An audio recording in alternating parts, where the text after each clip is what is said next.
Surat Al-Baqarah ayat 159.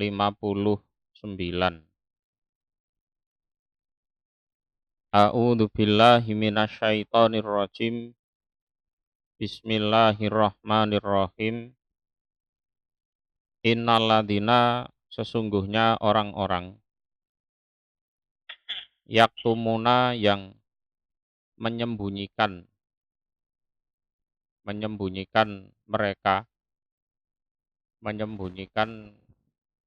kepada manusia.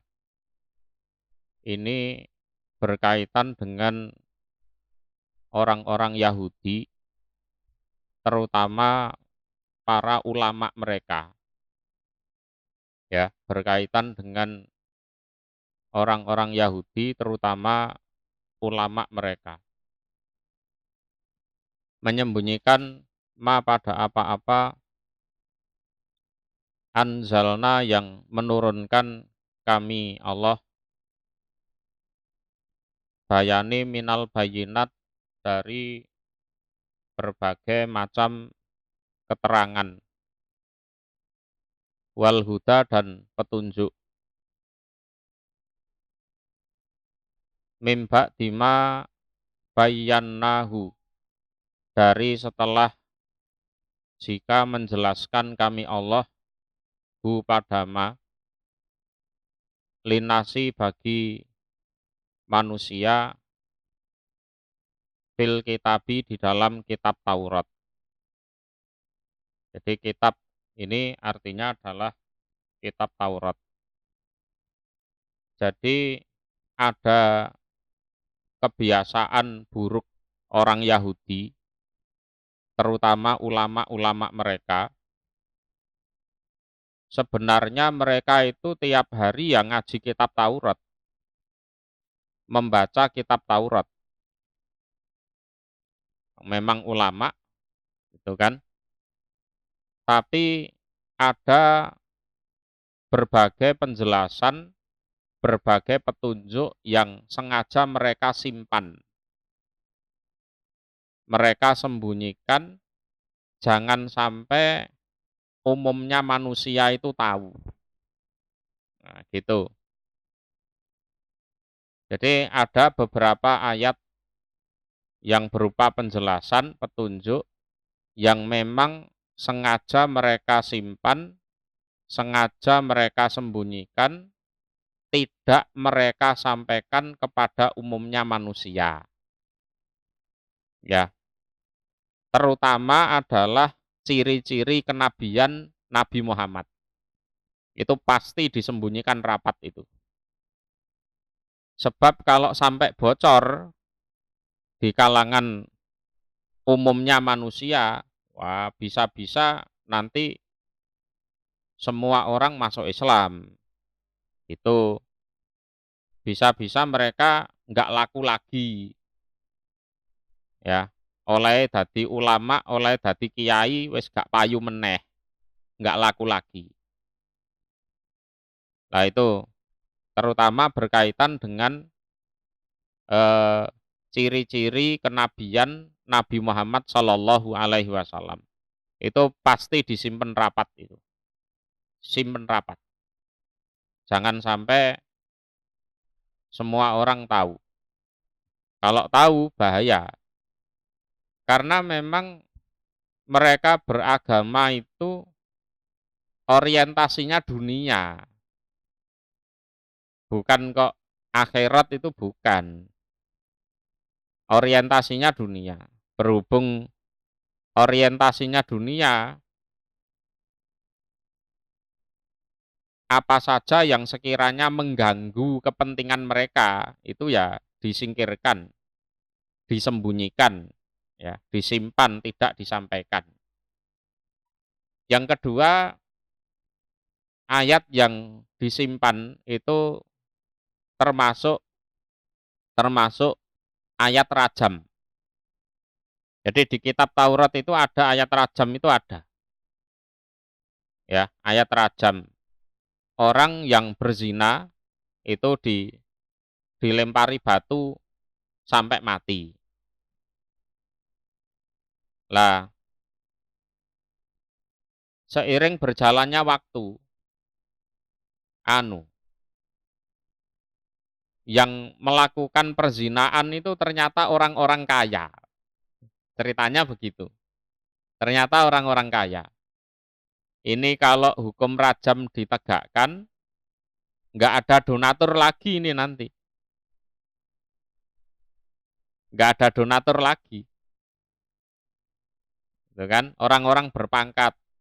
Wah, nanti yang meng-backup tempat ibadah siapa nanti? Gitu. Sehingga hukum rajam tidak ditegakkan. Tapi pada saat yang melakukan perzinaan itu orang miskin, orang yang tidak berpangkat, tidak punya kedudukan strategis gitu, hukum rajamnya ditegakkan. Ya, hukum rajamnya ditegakkan. Lah kemudian yang seperti itu menimbulkan protes yang luar biasa di kalangan Yahudi. Ini hukum ini tajam ke bawah, tumpul ke atas, terutama hukum rajam. Nah gitu. Akhirnya seperti itu, geger. Geger. Lah kemudian ya ulama-ulama orang Yahudi itu, ini enaknya hukum rajam dihapus saja atau tidak usah diberlakukan. Terus diganti hukum apa? Gini saja, kalau ada orang yang zina itu ditangkap, ya, sekaligus yang laki-laki dan perempuan, nanti dilonteng-lonteng wajahnya, kemudian diarak keliling kampung. Nah, gitu. Sudah hukum rajam dihapus saja. Ya, dengan dalih HAM atau dalih apa gitu. Sehingga kalau hukumannya hanya dilonteng-lonteng wajahnya, diarak gitu kan, orang kaya ya bisa dihukum, orang miskin juga bisa dihukum. Pokoknya bukan hukuman mati. Nah, pergeserannya seperti itu. Pokoknya bukan hukuman mati. Nah, itu. Akhirnya seiring berjalannya waktu, hukum rajam itu terlupakan. Terlupakan. Jadi yang alim-alim dari kalangan Yahudi memang sengaja menyembunyikan, yang awam ya tidak tahu. Terus terjadilah perzinaan di Madinah ceritanya. Yang zina itu orang Yahudi. Yang zina itu orang Yahudi. Terus datang pada Nabi. Nabi yang menjelaskan, loh, bukannya di kitab Taurat ada hukum rajam. Nah, ulama-ulama Yahudinya bilang ya ndak ada. Kami membaca ratusan tahun, bahkan ribuan tahun itu ndak ada hukum rajam. Nabi ya nantang, ayo datangkan kitab Tauratnya, bawa sini, yang asli. Terus dibaca, nah, ayat rajamnya itu ditutupi pakai tangan sama orang Yahudi. Jadi yang dibaca itu ayat sebelumnya dan ayat sesudahnya. Lah terus Nabi bilang, lah itu yang kamu tutupi tangan itu apa? Coba dibuka. Lah ternyata ada ayat rajam di situ. Nah, ini salah satu praktek kotor yang dilakukan oleh orang Yahudi, terutama ulamanya. Lah, kita umat Islam dengan dijelaskan ayat ini, jangan sampai tiru-tiru. Ya, jangan sampai menirukan kelakuannya. Jadi kalau ada ayat Al-Quran yang sekiranya cocok dengan kepentingan, diviralkan, ya, disebarluaskan, ya kan, biar orang tahu. Tapi kalau ada ayat atau hadis yang sekiranya tidak cocok dengan kepentingannya, sengaja disembunyikan. Nah, itu tidak boleh. Ya, walaupun ayat ini diturunkan berkaitan dengan orang Yahudi. Tapi kalau umat Islam, terutama ulama-ulamanya kok ikut-ikutan seperti ini, berarti ancamannya juga sama. Itu loh, ancamannya juga sama. Ya, ya. Jadi sungguh orang-orang yang menyembunyikan kepada manusia apa yang kami turunkan yang berupa penjelasan dan petunjuk setelah kami jelaskan itu semua untuk manusia, artinya Allah perintah untuk menyampaikan, tapi malah tidak disampaikan atau disembunyikan. Iku ulaika. Kita lanjutkan ya. Ulaika demikian itu mereka. Iku yal'anuhum melaknat hum pada mereka sopo Allahu Allah. Laknat itu secara bahasa kebalikan dari rahmat. Ya, laknat itu secara bahasa itu kebalikan dari rahmat. Lah, mereka yang punya kelakuan seperti itu oleh Allah dilaknat, dijauhkan dari rahmat. Jadi yubaiduhum min rahmatih. Jadi Allah menjauhkan mereka dari rahmatnya. Wayal anuhum dan melaknat hum pada mereka sopo Allah inun orang-orang yang melaknat. Ya. Dan mereka juga dilaknat oleh siapapun yang melaknat. Ya, oleh siapapun yang melaknat. Termasuk para malaikat, termasuk orang-orang beriman, termasuk ya segala sesuatu. Mereka semua mendoakan laknat terhadap orang-orang yang kelakuannya seperti itu. Karena apa? Itu sudah bertentangan dengan hati nurani. Orang kafir pun ya, kalau diperlakukan seperti itu juga nggak terima. Ya,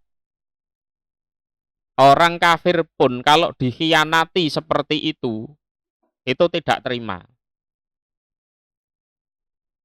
Ya seperti orang yang punya kelakuan kalau dititipi uang disunat, kalau dititipi omongan ditambah-tambahi. Gimana? Jenengan dengan orang-orang model seperti itu gimana? Marah tentunya. Orang kafir pun kalau menghadapi atau ketemu orang yang nggak amanah, nggak jujur, itu pun juga marah.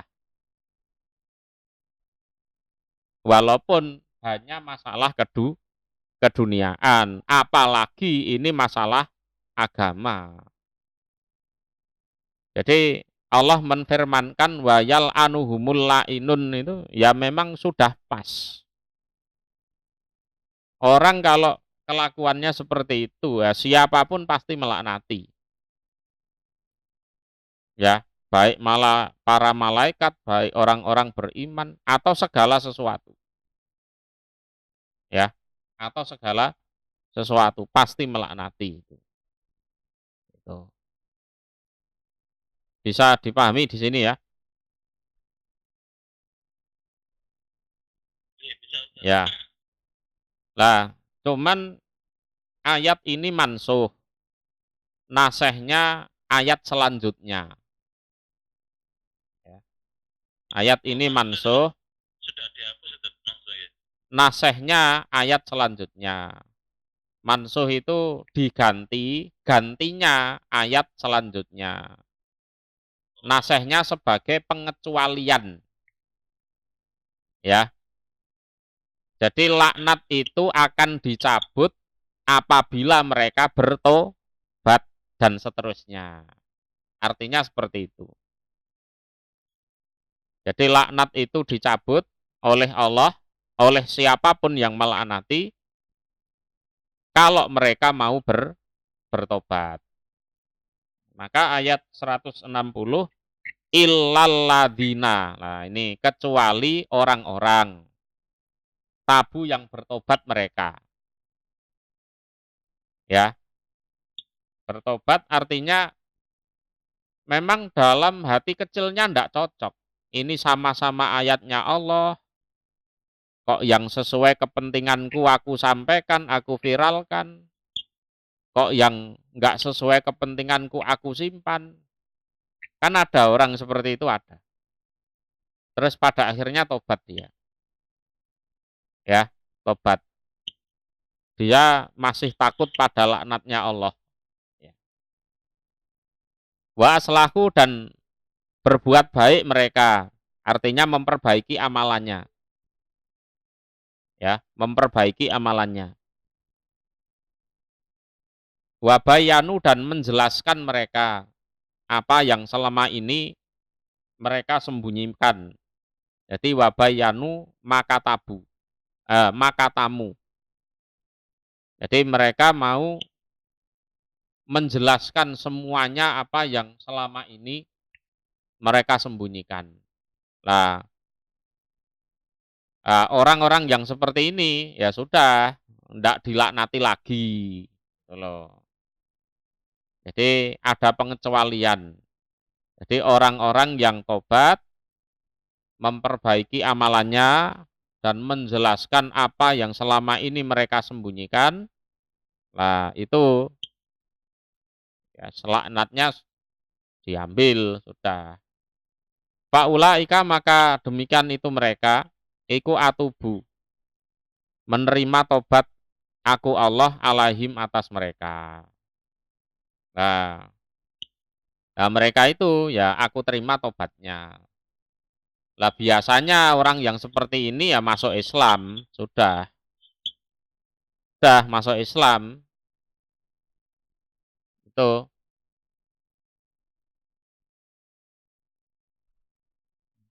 Jadi selama ini melakukan dosa, pasti dalam hati kecilnya itu tidak nyaman dia, tidak nyaman. Ya, kemudian berhubung ayat itu ada yang mereka sembunyikan, secara lahiriah amalnya baik, tapi sebenarnya jelek. Iki umpama mati ya jadi ulama, predikatnya ulama di kalangan manusia. Tapi kalau menurut Allah enggak. Karena mereka dianggap amalannya buruk. Ya. Kemudian mereka mau menjelaskan apa yang selama ini mereka sembunyikan.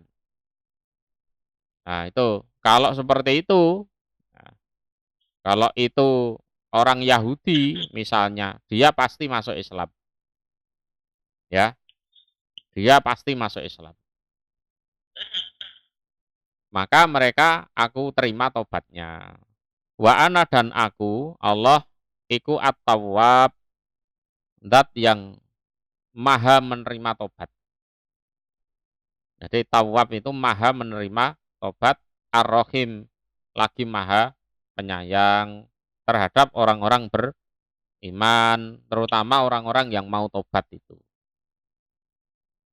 Ya, memang kenyataannya kalau konsisten, konsekuen dengan kitab Tauratnya, lihat Nabi Muhammad saja gitu sudah, dia mau menyatakan Islam. Seperti Abdullah bin Salam itu. Abdullah bin Salam itu orang Yahudi. Ya, orang Yahudi nyel, turunan kiai, bahkan turunan ulamanya. Begitu lihat Nabi Muhammad gitu saja sudah yakin ini Nabi betul ini. Tidak lama kemudian ya masuk Islam. Itu. Itu. Kita lanjutkan. Innaladina, sesungguhnya orang-orang kafaru yang kafir mereka. kafir terhadap penjelasan petunjuk dari Allah, ya, hatinya itu tertutup, hatinya tertutup. Berhubung hatinya masih tertutup, ya, ayat-ayatnya Allah dianggap bohong. Ya nanti ya meremehkan, ya berpaling, menghina, terus umpama nggak berani menghina ya diem saja, itu kan gitu kan. Daripada aku ngenyek aku dipentungi wong akeh kan gitu kan. Jadi intinya itu tertutup dari petunjuk, tertutup dari penjelasan ayat-ayatnya Allah. Ya, hatinya tertutup sehingga ya ya tidak percaya, berpaling, menghina, apalagi ya mendustakan dan lain-lain lah. Atau bahkan diem saja itu tadi. Karena mau menghina tidak berani. Ya, mau menghina tidak berani. Wamatu dan mati mereka. Wahum dan mereka iku kufarun, orang-orang kafir. Nah terus sampai mati, matinya dalam keadaan kafir. Hatinya belum terbuka sama sekali. Jadi semasa hidupnya ya kafir, matinya juga dalam keadaan kafir. Iku ulaika, demikian itu mereka. Alaihim, iku berat atas mereka, laknatullah utawi laknatnya Allah. Ya. Wal malaikati, dan laknatnya para malaikat. Wan nasi, dan laknatnya manusia. Ajmain, secara keseluruhan. Di ajmain semuanya atau secara keseluruhan. Artinya hum mustahiquna bidzalika fid dunya wal akhirah. Ya. Jadi mereka itu memang layak untuk dilaknati baik di dunia maupun di akhirat. Orang kalau kafir itu dipastikan amalannya jelek soalnya. Ya, dilaknat Allah, oh pasti. Yang kedua dilaknat malaikat, oh jelas. Dilaknat manusia, iya. Iya. Dan mereka layak mendapat itu di dunia maupun di akhirat. Lah manusia di sini, manusia yang melaknat ini ada dua pendapat. Yang pertama, ya manusia secara umum itu tidak senang dengan orang kafir. Walaupun dirinya sendiri kafir. Aneh kan? Umumnya manusia itu tidak senang dengan orang kafir. Walaupun dirinya sendiri kafir. Yang kedua, ada yang berpendapat dilaknat oleh orang-orang beriman. Itu. Nah, contohnya begini. Contohnya begini. Dulu itu ada seorang pemuda datang pada Nabi untuk izin, minta izin berzina. Oh, ya, minta izin berzina. Nabi izinkan saya untuk berzina. Lah, para sahabat yang ada di situ ya geger, geger. Ini anak muda kok kurang ajar. Izin kok izin berzina. Nah, berhubung Nabi bijaksana dipanggil, nak, gini loh nak. Kamu berzina itu kan dengan seorang wanita. Iya Nabi. Terus kenapa? Ibumu kan juga wanita. Umpama ibumu dizinai sama orang itu gimana? Wah, Ya saya ndak seneng Nabi, tak antemi kuwi wonge kan gitu kan. Ya kan? Ya saya ndak ridho, ndak ikhlas. Terus kamu kan juga punya saudara wanita, saudara perempuan. Terus misalnya saudara perempuanmu itu dizinai sama orang. Terus kamu gimana? Ya marah Nabi kan gitu kan. Terus misalnya kamu punya anak perempuan. Kamu jaga, kamu rawat sejak kecil, setelah besar cantik, terus dizinai sama orang. Gimana perasaanmu? Ya hancur Nabi. Itu fitrahnya manusia kan begitu. Ya kan? Fitrahnya manusia kan. Cuma si anak muda ini sadar, oh ya dah Nabi, kalau begitu demi Allah saya tidak akan melakukan zina. Terus didoakan sama Nabi, ya Allah, sucikan hatinya, jagalah kemaluannya. Artinya begini, orang yang suka zina pun, itu kalau istrinya ditiduri orang, anaknya dizinai orang, ibunya dizinai orang, itu secara hati nurani melaknat. Bener enggak? Lah ya itu. Jadi wanasi ajak main itu seperti itu. Jadi orang kafir itu kelakuannya jelek. Ya kejelekannya itu ya dilaknat oleh semua manusia. Walaupun si manusianya sendiri itu ya kafir. Seorang penipu dia akan marah kalau dia ditipu. Padahal kelakuannya nipu. Bener enggak? Iya, ya. Seorang pencuri akan marah kalau hartanya dicuri. Padahal kelakuannya ya mencuri. Nah, karena bagaimanapun perbuatan seperti itu tidak cocok dengan hati nuraninya. Walaupun dia juga melakukannya. Ya, maka ayat ini ya sudah pas.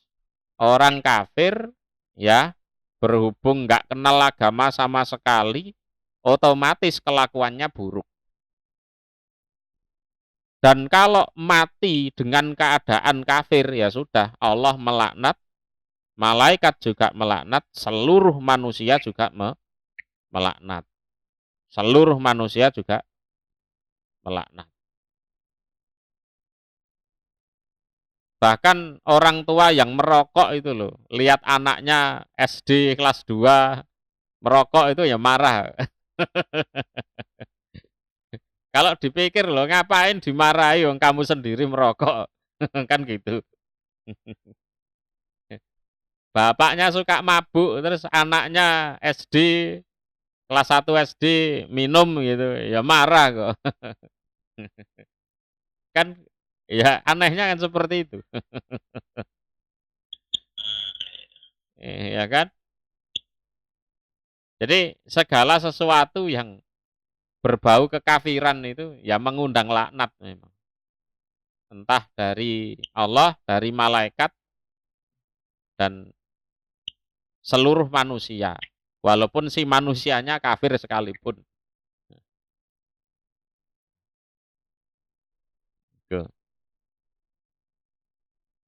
Khalidina orang-orang yang kekal. Fiha di dalam laknat. Fiha di dalam laknat. Lah, puncak laknat itu adalah neraka. Ya, puncaknya laknat ya neraka itu. Jadi khalidina orang-orang yang kekal fiha di dalam laknat tersebut. Ya, puncaknya laknat dari Allah yang masuk neraka itu.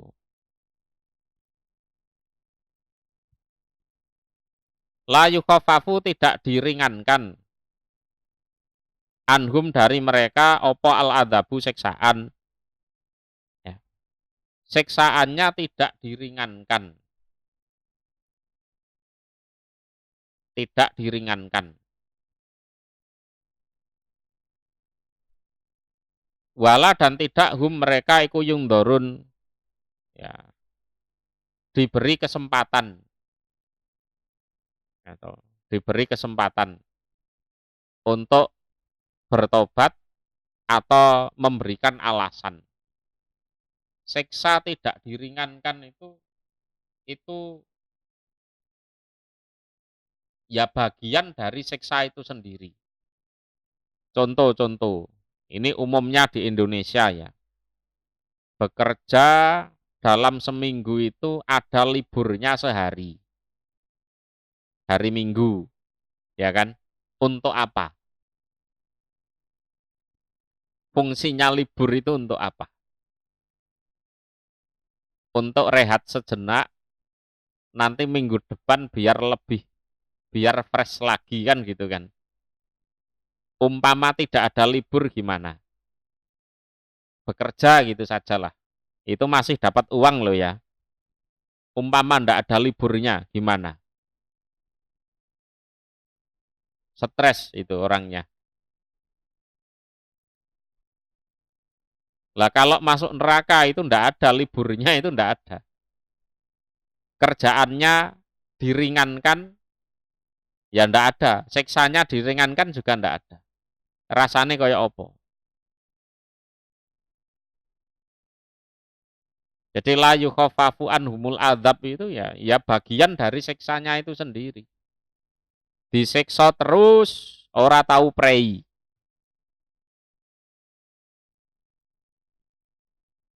Wong kerja ora prei rasane ya lara kabeh awake.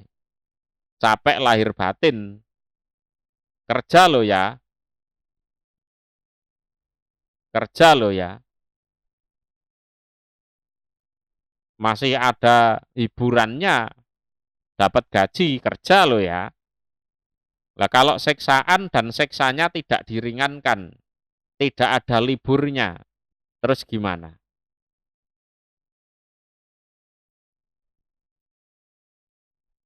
Dan itu bukan setahun 2 tahun, khalidina fiha, kekal abadi selama-lamanya. Piye rasane? Ya jenengan rasake coba. Rasane kaya apa? Kerja ora preye rasane kaya digebuki wong ngono ya. Apalagi disiksa di neraka dan tidak libur. Dan itu khalidina fiha. Dan mereka tidak diberi kesempatan. Tidak ditanya-tanya dulu, menyesal apa ndak, ya, alasannya apa ndak ada seperti itu. Ya, ndak ada seperti itu. Langsung sikat gitu saja.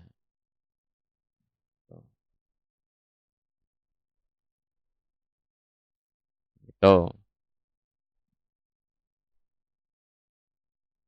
Wa ilahukum, dan utawi sesembahan kalian.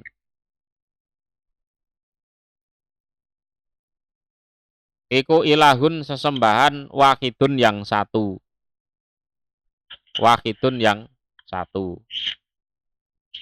Ini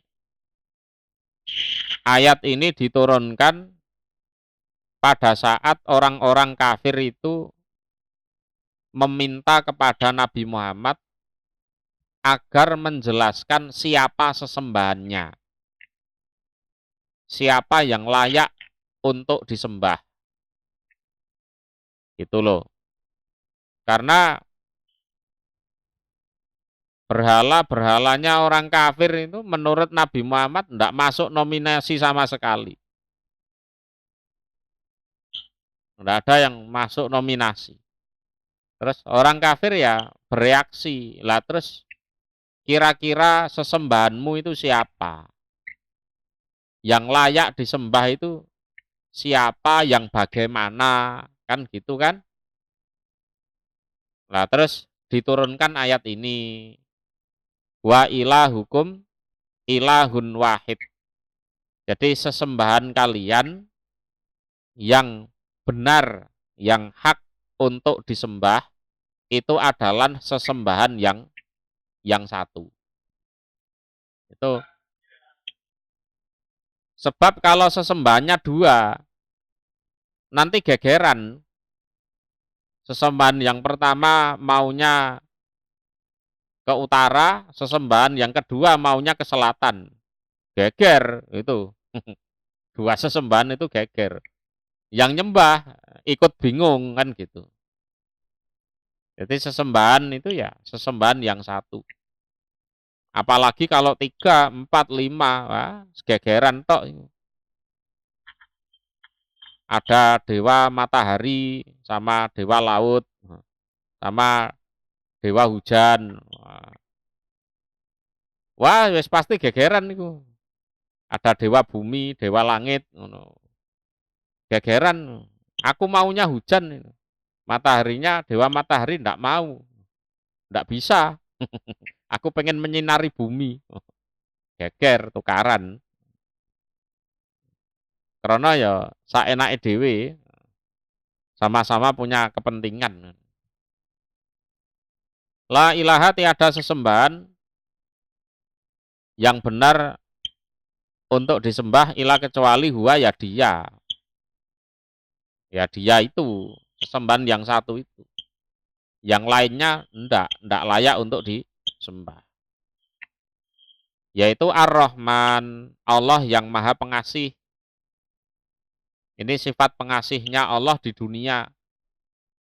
Baik orang beriman, orang kafir, bahkan seluruh makhluk itu dikasihi oleh Allah. Dikasihi oleh Allah. Walaupun orang kafir, makan ya dikasih, minum ya dikasih. Ya, tempat tinggal ya dikasih, pakaian ya dikasih. Ya. Jadi jangan tertipu. Aku masih kafir wong nyatane rezekiku lancar. Aku masih ora ibadah lho rezekiku ya lancar. Jangan tertipu di situ. Ya. Karena memang salah satu sifatnya Allah adalah Ar-Rahman, Maha Pengasih. Nah, pengasih di sini semua makhluk dikasihani. Walaupun orang kafir sekalipun. Ya. Ini betapa baiknya Allah. Ya. Orang yang mencaci maki Allah pun itu ya tetap dikasih rezeki. Menganggap Allah punya istri, menganggap Allah punya anak, ya. Bahkan ada yang menganggap Allah itu tidak ada. Nah, saking kasihannya Allah sama orang itu masih dikasih rezeki, masih dikasih hidup. Tapi seharusnya orangnya tidak tertipu. Sehingga mengatakan aku ora ibadah ya ora apa-apa nyatane. Tertipu itu namanya. Ar-Rahim lagi Maha Penyayang. Kalau Ar-Rahim ini sifatnya Allah di dunia, di akhirat sana. Ya, waka nabil mu'minina rohima. Waka nabil mu'minina rohima. Kalau di akhirat sudah tidak ada kasih sayang untuk orang kafir. Karena mereka masuk neraka. Ya, kalau di akhirat sudah tidak ada kasih sayang lagi untuk orang kafir.